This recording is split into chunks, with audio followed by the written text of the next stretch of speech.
All right, Cowboys Nation, let's get into it because there's a lot flying around right now, and some of it makes sense, while other parts of it don't really hold up when you look closely.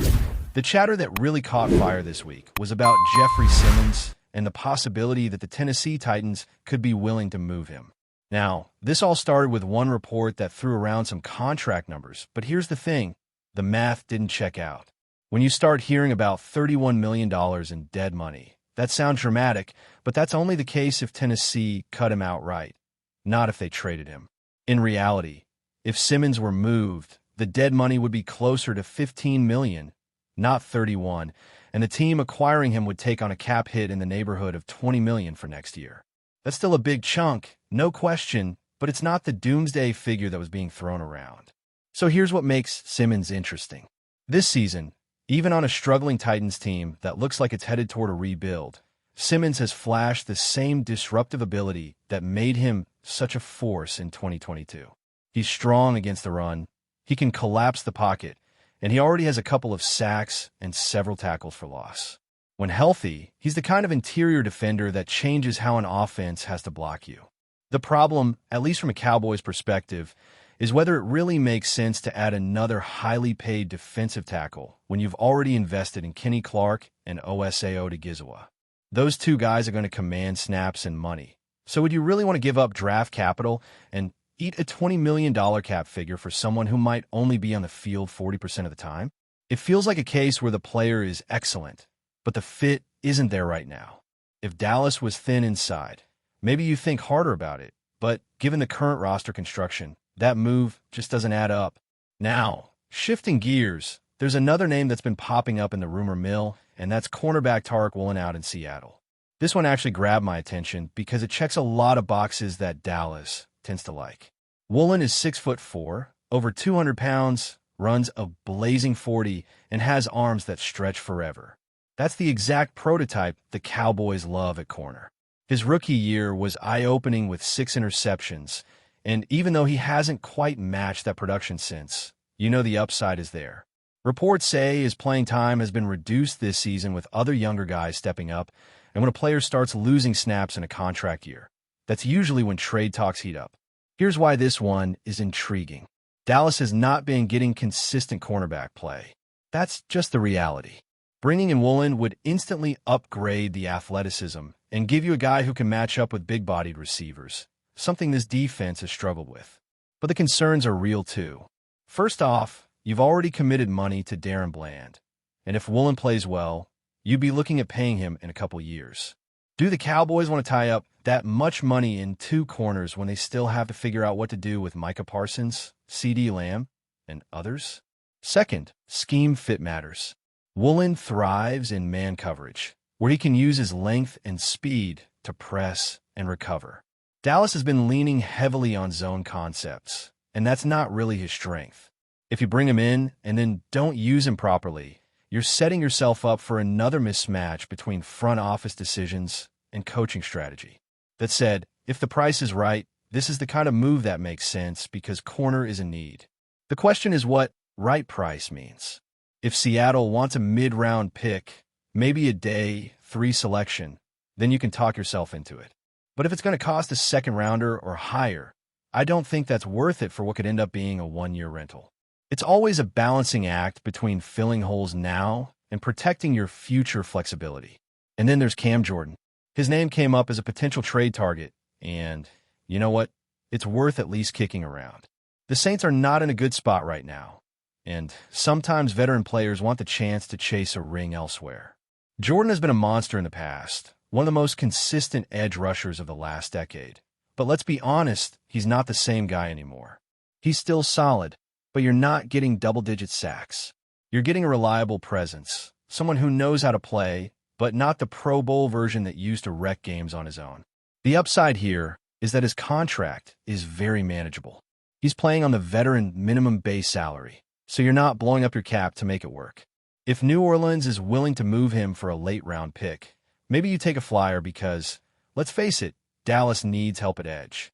The depth there just isn't where it should be, and Micah Parsons needs more support on the outside.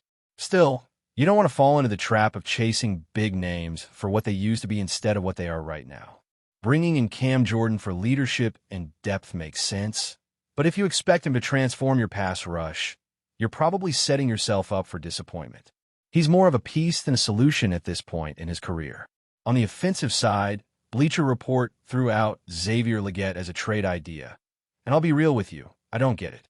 He's a young wide receiver with size and speed, but his production has been minimal. We're talking barely over 500 yards in 18 games, more drops than touchdowns, and no signs that he's ready to step into a big role. Dallas already has depth at receiver, and with CeeDee Lamb only expected to miss a short stretch, trading assets for another body in that room just doesn't make much sense.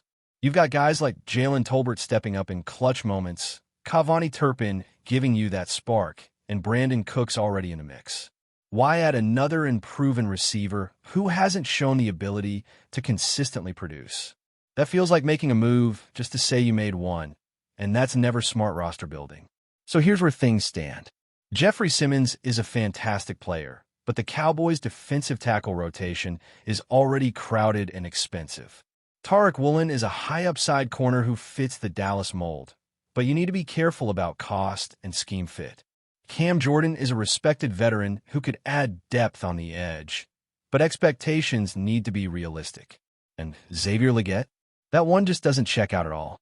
The common thread in all of these rumors is that Dallas is being mentioned with every potential trade piece because their contenders and contenders are always linked to available talent. The front office has to separate the flashy names from the actual needs and make sure any move they make truly helps the roster now and into the future. When you look at the way Dallas has been approaching this season, you start to realize the trade rumors are not just about names. They are about the direction of the roster and what the front office values most. Let's dig deeper into why some of these ideas make sense in theory, but fall apart once you think about the bigger picture. Take Jeffrey Simmons again. He's one of the premier defensive tackles in football, no question about that, but Dallas has already made clear financial commitments at that spot. You cannot keep stacking expensive pieces at the same position without eventually sacrificing somewhere else. The Cowboys have their eyes on keeping Micah Parsons long-term, locking in CeeDee Lamb, figuring out what to do with Dak Prescott's contract, and making sure cornerstone players are rewarded. To throw $20 million a year at another tackle when Osa Odigizwa and Kenny Clark are waiting for their checks just feels like setting yourself up for a cap crunch. This is the type of move that looks flashy in October, and then by February you're scratching your head trying to figure out how to balance the books. On the other hand, the appeal of Simmons is clear. The guy disrupts games, he is in his prime, and he would instantly raise the floor of any defensive front. But Dallas is already strong in the interior compared to other parts of the defense. The issue has been more about consistent edge, rush, pressure opposite Parsons, and cornerback play that can hold up when the pass rush does not get home. So when fans get excited about Simmons, it is understandable, but the smarter play might be to wait and use those resources somewhere else. The fit is the key, and right now is not the right fit. Now about Tariq Woolen. This one fascinates me because the Cowboys love tall, long corners who can run, and Woolen is exactly that. There's a reason people were surprised Dallas did not draft him when he came out. He looked like a natural match for what Dan Quinn loved to do, and even now under the current coaching staff, the size-speed combination is hard to ignore. But if we are being real, Woolen has not been the same since his rookie breakout. That first year with 6 interceptions turned heads across the league, but since then his ball production has slowed down and his role has shrunk. Seattle has younger corners who have stepped in and pushed him down the depth chart, which is why this conversation is even happening. If he were still playing like a top young corner, the Seahawks would not even consider moving him. For Dallas, the decision comes down to cost versus upside. If you can get Woolen for a 4th or 5th round pick, you take that gamble. You are buying a low point in his value and betting on your coaches to bring him back to form. If he returns to rookie year Woolen, you just stole a high-level corner for cheap. If he does not, at least you did not mortgage your future. But if Seattle asks for a 2nd rounder or even an early 3rd, you have to think long and hard. Because remember, you already extended Darren Bland, and Trayvon Diggs will eventually be coming back from injury. You cannot pay everyone. If Woolen plays well and demands a big contract in a year or two, you are now forced into another difficult decision. And we cannot ignore scheme fit.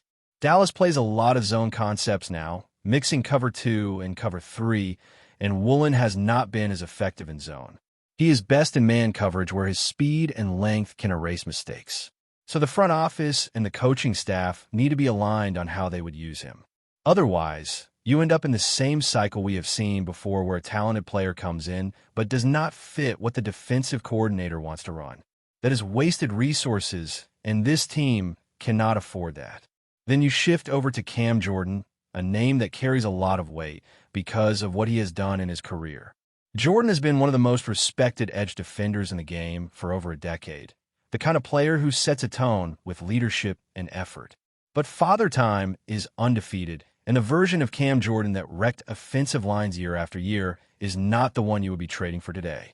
He is still solid, still productive in spurts, but he is no longer a double-digit sack threat. What he does bring is experience, professionalism, and the ability to give you steady snaps while keeping younger guys fresh. For Dallas, the appeal is that he is cheap. His contract is not a problem, so you can add him without worrying about long-term cap consequences. The Saints are struggling, and if they decide to embrace a rebuild, moving Jordan to give him a shot with a contender makes sense. The Cowboys could slide him into the rotation, and his presence would immediately raise the floor of the edge group. But again, expectations matter. If you think Jordan is going to solve your pass rush issues, you will end up disappointed. If you see him as a stabilizer, a veteran voice in the locker room who can still give you meaningful snaps, then it is a sensible move. The price tag and draft compensation should not be high.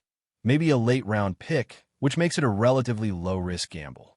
The Xavier Legette idea is the one that sticks out as the most puzzling. Wide receiver is not where Dallas needs to spend resources right now. CeeDee Lamb might miss a short stretch, but he will be back. You already brought in Brandon Cooks, you have Michael Gallup, and you have younger guys like Jalen Tolbert showing signs of growth. Cavani Turpin continues to flash in limited opportunities, and there is no need to go out and spend draft capital on a receiver who has not proven he can consistently contribute in the league. Legette's numbers are not inspiring, and the fact that he has more drops than touchdowns at this stage is a red flag. Making a move for him would feel more like desperation than strategy, and that is not how this front office should operate. What all of these rumors show is the tension every contending team deals with as the trade deadline approaches. You want to be aggressive, you want to keep improving, but you cannot make moves just to make them. Every draft pick matters, every cap dollar matters, and every roster spot matters when you're trying to compete for a championship. The Cowboys are in the mix, and that is why they're being linked to every possible trade target. But the front office has to stay disciplined. Simmons is a great player, but not the right fit financially. Woolen is intriguing but risky depending on cost and scheme. Jordan is affordable and brings leadership, but does not fix everything. And Legette simply does not make sense right now. But before we continue, don't forget to subscribe to our channel and give this video a like. Your support helps us keep bringing you the latest updates on the Dallas Cowboys. Feel free to share your thoughts on the news in the comments as well. Whispers are growing louder around the NFL, and it seems Dallas Cowboys fans have a reason to get excited. Sources close to the team are buzzing with speculation that Higgins, the explosive wide receiver known for his smooth route running and ability to turn short passes into game-breaking plays, is poised to take the spotlight as the Cowboys' new WR1. While nothing has been officially confirmed, insiders suggest that negotiations have been progressing behind closed doors, and the energy in Frisco is palpable. Higgins, who has made a name for himself with jaw-dropping catches and a knack for finding the end zone, could be the missing piece Dallas has been craving to stretch defenses and give their quarterback a true top target. The mere thought of Higgins lining up alongside CeeDee Lamb has pundits imagining a receiving duo that could wreak havoc across the NFC. Analysts are already speculating how this pairing might transform the Cowboys' offensive identity, shifting from a strong run-first team to one that can consistently threaten on deep balls and explosive plays. Fans have taken to social media with a mix of skepticism and anticipation, debating how Higgins would mesh with the current roster and what this could mean for the team's playoff aspirations. Some point out that his speed and size make him a natural fit for Dallas offensive schemes, while others are buzzing about the potential for record-breaking numbers if he becomes the focal point of the passing attack. Even within locker rooms, murmurs suggest that teammates are excited about the prospect of having a weapon capable of changing the game in an instant. Though still a rumor, the T. Higgins to Cowboys storyline has all the hallmarks of a blockbuster move: talent, timing, and a franchise hungry for dominance. If this deal comes to fruition, it could mark the beginning of a new era in Dallas, one defined by high-flying offense and relentless scoring. Until then, fans are left on the edge of their seats, eyes glued to every report, every hint, every whisper that suggests the Cowboys might just have snagged their next superstar. That's it for this update. If you enjoyed the video and want to keep receiving exclusive news about the Dallas Cowboys, please subscribe to our channel and give this video a like. We always look forward to your comments and opinions. See you in the next video.